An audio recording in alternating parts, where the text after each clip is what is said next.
ذرا اس منظر کا تصور کریں۔ 6 جولائی 2019 کی رات نیو جرسی کا ٹیڈربورو ایئرپورٹ۔ ایک چمکدار پرائیویٹ جیٹ رن وے پر اترتا ہے۔ اس سے ایک شخص باہر نکلتا ہے جو دنیا کے امیر ترین اور طاقتور ترین لوگوں کے ساتھ اٹھتا بیٹھتا تھا۔ لیکن آج اس کا استقبال کرنے کے لیے کوئی لیموزین نہیں، بلکہ فیڈرل بیورو آف انویسٹیگیشن یعنی FBI کی ایک ٹیم کھڑی ہے۔ ہتھکڑیوں کی کلک اور کیمروں کی تیز چمک کے بیچ میں جو شخص کھڑا تھا وہ تھا جیفری ایپسٹائن، ایک ایسا نام جو دولت، طاقت اور ایک بہت ہی گھنونے جرم یعنی کم عمر لڑکیوں کی جنسی سمگلنگ کے ساتھ جڑا ہوا تھا۔ لیکن کہانی کا اصل چونکا دینے والا حصہ یہاں سے شروع ہوتا ہے۔ گرفتاری کے بعد ان ابتدائی افراتفری کے لمحوں میں جب ہر سیکنڈ قیمتی تھا، ایپسٹین کو 3 فون کالز کی اجازت ملی۔ اس نے اپنی سب سے پہلی سب سے اہم کال کسے کی؟ وائٹ ہاؤس کے کسی سابق عہدیدار کو؟ وال سٹریٹ کے کسی ٹائکون کو؟ اس نے فون کیا کیتھرین رویملر کو، جو اس وقت ڈوائچے بینک کی ایک بہت بڑی وکیل تھی اور آج گولڈمن سیکس کی جنرل کاؤنسل ہے، مطلب بینک کی سب سے بڑی قانونی مشیر۔ آج ہم محکمہ انصاف یعنی DOJ کی طرف سے حال ہی میں جاری کی گئی دستاویزات کی بنیاد پر اسی ایک فون کال کے پیچھے چھپی کہانی کو سمجھنے کی کوشش کریں گے۔ اور یہ سمجھنا بہت ضروری ہے کیونکہ آج کی ہماری گفتگو کا مقصد صرف ایک سنسنی خیز واقعہ دہرانا نہیں ہے۔ ہمارا مقصد ان دستاویزات کا تجزیہ کرنا ہے جو تقریباً 7 سال تک خفیہ رہنے کے بعد اب سامنے آئی ہیں۔ یہ ایک فون کال جو شاید چند سیکنڈز کی تھی، طاقت، قانون اور بڑے مالیاتی اداروں کے اس گٹھ جوڑ پر سے پردہ اٹھاتی ہے جسے عام طور پر چھپا کر رکھا جاتا ہے۔ یہ انکشافات صرف ایپسٹین یا رویملر کے بارے میں نہیں بلکہ اس پورے نظام کے بارے میں ہیں جس نے ایپسٹین جیسے لوگوں کو پھلنے پھولنے کا موقع دیا۔ تو آئیے دیکھتے ہیں کہ یہ دستاویزات ہمیں کیا بتاتی ہیں۔ بالکل، آئیے 2019 کی اس رات پر واپس چلتے ہیں۔ ایپسٹائن کی یہ گرفتاری کوئی معمولی واقعہ نہیں تھا۔ اس پر کم عمر لڑکیوں کی جنسی سمگلنگ کا ایک پورا بین الاقوامی نیٹ ورک چلانے کے سنگین الزامات تھے۔ یہ بھی یاد رکھنا ضروری ہے کہ وہ 2008 میں فلوریڈا میں اسی طرح کے الزامات پر ایک بہت ہی متنازع اور نرم سزا پا کر بچ نکلا تھا۔ اس ڈیل کو سویٹ ہارٹ ڈیل کہا گیا تھا اور اس پر بہت تنقید ہوئی تھی۔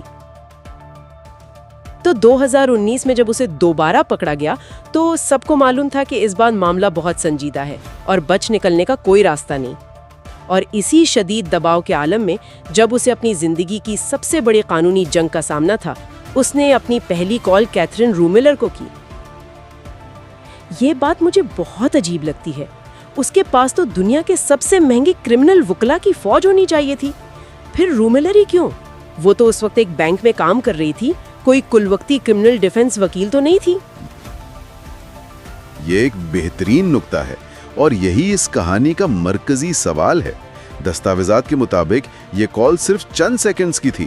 شاید اس نے صرف یہ کہا ہو، مجھے گرفتار کر لیا گیا ہے۔ لیکن اس کا انتخاب بہت معنی خیز ہے۔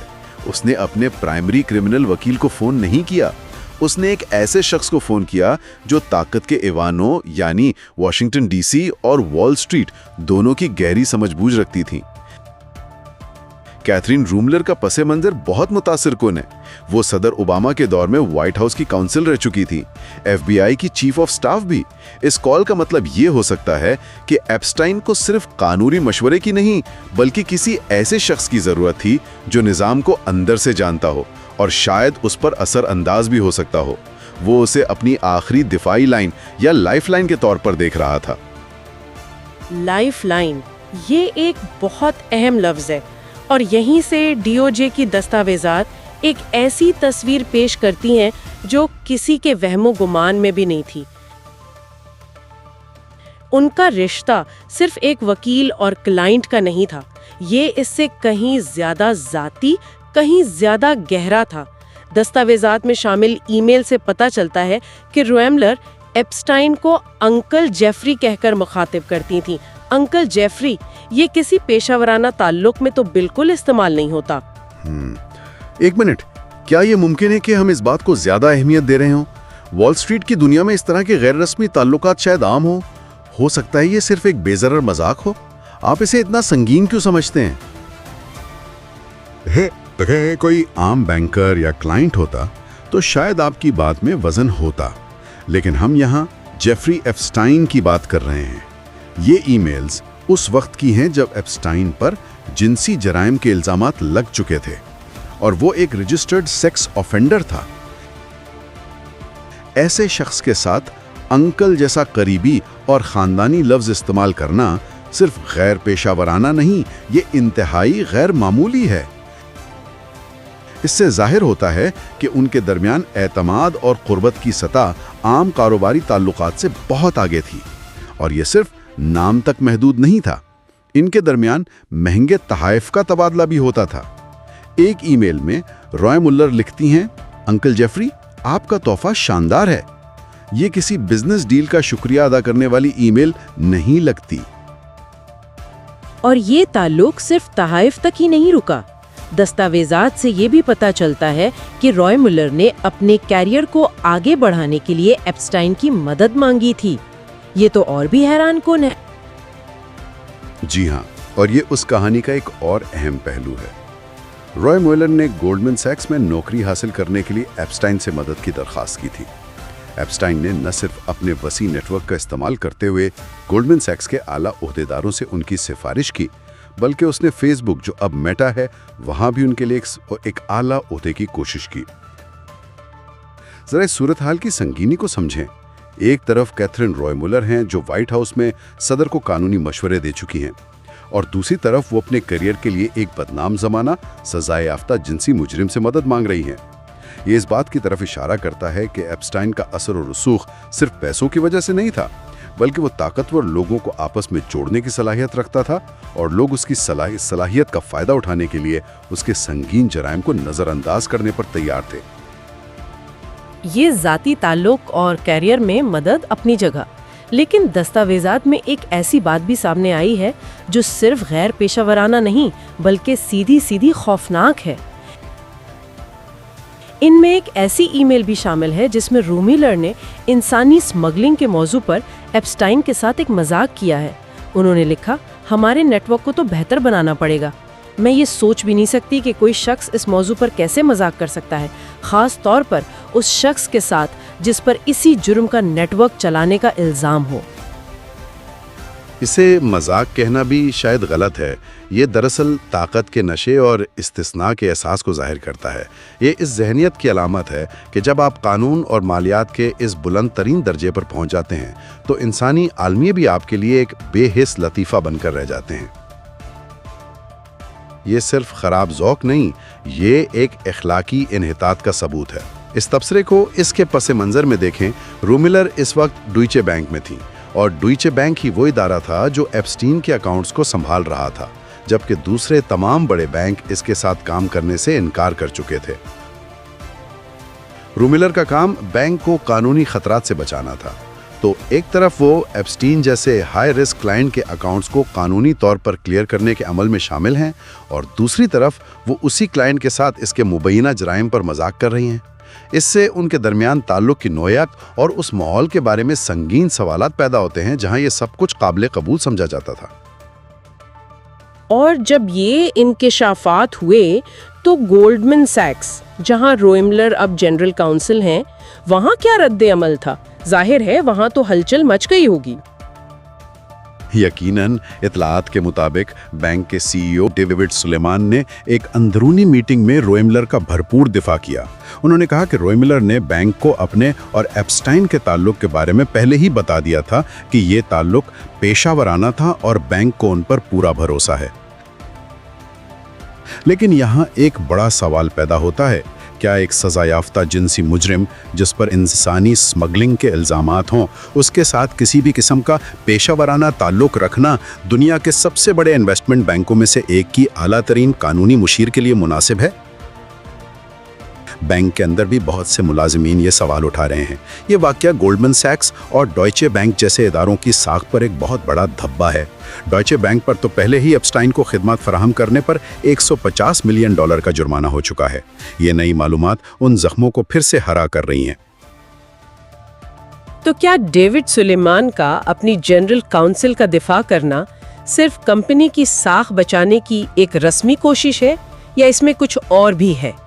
क्या ये इस बात का इशारा है कि वॉल स्ट्रीट में क्लब का माहौल इतना मजबूत है कि वो अपने लोगों को हर कीमत पर बचाते हैं, चाहे इल्जामात कितने ही संगीन क्यों ना हों? ये वॉल स्ट्रीट की सकाफत पर एक बहुत बड़ा सवालिया निशान है। ये जाहिर करता है कि बाज़ औकात कानूनी और कंप्लायंस के शोबे, जिनका काम इदारे को खतरों से बचाना होता है, खुद ताकतवर शख्सियात के साथ ताल्लुकात उस्तवार करने में मसरूफ हो जाते हैं। ये इन इदारों के अंदरूनी कंट्रोल्स की नाकामी को भी जाहिर करता है। सवाल ये है कि क्या इन इंकिशाफात के बाद इन इदारों के खिलाफ कोई नई रेगुलेटर इंक्वायरी शुरू हो सकती है? क्या शेयर होल्डर्स ये सवाल नहीं पूछेंगे कि हमारे बैंक के आला तरीन ओहदेदार ऐसे मुतनाज़ा अफराद के साथ क्यों जुड़े हुए थे? इस कहानी के असरात सिर्फ एप्स्टीन की मौत के साथ खत्म नहीं हुए, बल्कि अब ये बड़े मालियाती इदारों के दरवाजों पर दस्तक दे रहे हैं।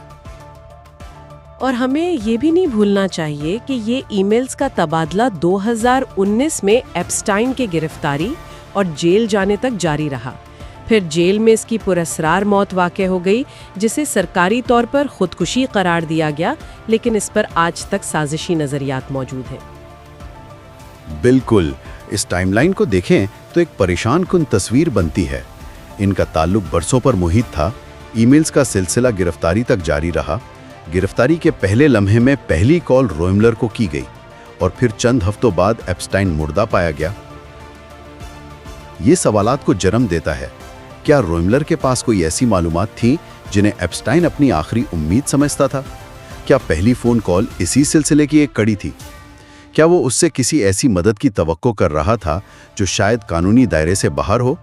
हम शायद इन सवालात के जवाब कभी ना जान पाएं, लेकिन ये दस्तावेज़ात इस इम्कान की तरफ इशारा करती हैं कि एप्स्टाइन के राज सिर्फ उसके साथ दफन नहीं हुए, बल्कि उसके ताकतवर दोस्तों और साथियों के पास भी इन राजों की कुंजियां हो सकती हैं। अगर हम इस मामले को आज के दौर में देखें, खास तौर पर #MeToo तहरीक के बाद और एप्स्टाइन की सबसे करीबी साथी गिज़लिन मैक्सवेल को सुनाई जाने वाली 20 साल कैद की सज़ा के तनाजुर में, तो ये नई दस्तावेज़ात एक नए तूफान का पेशखैमा लगती हैं। वॉल स्ट्रीट जर्नल और राइटर्स जैसे बड़े इदारे इस पर तफसील से रिपोर्टिंग कर रहे हैं। एक खौफ ये भी है कि क्या इस केस में बिल क्लिंटन या प्रिंस एंड्रू जैसे मजीद ताकतवर नामों के हवाले से कोई नई मालूमात सामने आ सकती हैं। ये इंकिशाफात इस केस को, जिसे बहुत से लोग बंद समझ रहे थे, दोबारा आवाम की नजरों में ले आए हैं। यकीनन, और ये सिर्फ माजी की बात नहीं है, इसका ताल्लुक हाल और मुस्तकबिल से भी है। ये जाहिर करता है कि ताकतवर अफराद के नेटवर्क्स किस तरह काम करते हैं और कानूनी और अखलाकी हुदूद को कैसे धुंधला दिया जाता है। ये केस सिर्फ एप्स्टीन के जुराइम तक महदूद नहीं रहा, बल्कि ये उन तमाम इदारों और अफराद पर एक सवालिया निशान है जिन्होंने दानिस्ता या नादानिस्ता तौर पर इसके घिनौने निज़ाम को चलने में मदद फराहम की। ये उन इनेबलर्स यानी सहूलतकारों की कहानी है जिनके बगैर एप्स्टीन का नेटवर्क कभी काम ही नहीं कर सकता था। तो खुलासा ये है कि 7 साल बाद सामने आने वाली एक फ़ोन कॉल और चंद ईमेल्स ने ताकत, कानून और पैसे के इस गिठजोड़ को बेनकाब कर दिया है जो अक्सर हमारी नज़रों से ओझल रहता है। ये सिर्फ एक अमीर मुजरिम की कहानी नहीं, बल्कि ये उस निज़ाम की कहानी है जो इसे तहफ़्फ़ुज़ फराहम करता रहा। और बुनियादी सवाल वही है जो हमने शुरू में उठाया था, क्या ये सिर्फ एक फ़ोन कॉल थी या एक बहुत बड़ी साजिश का वो पहला सुराग है जो अब हमारे हाथ लगा है और जो ना जाने कहाँ तक जाएगा।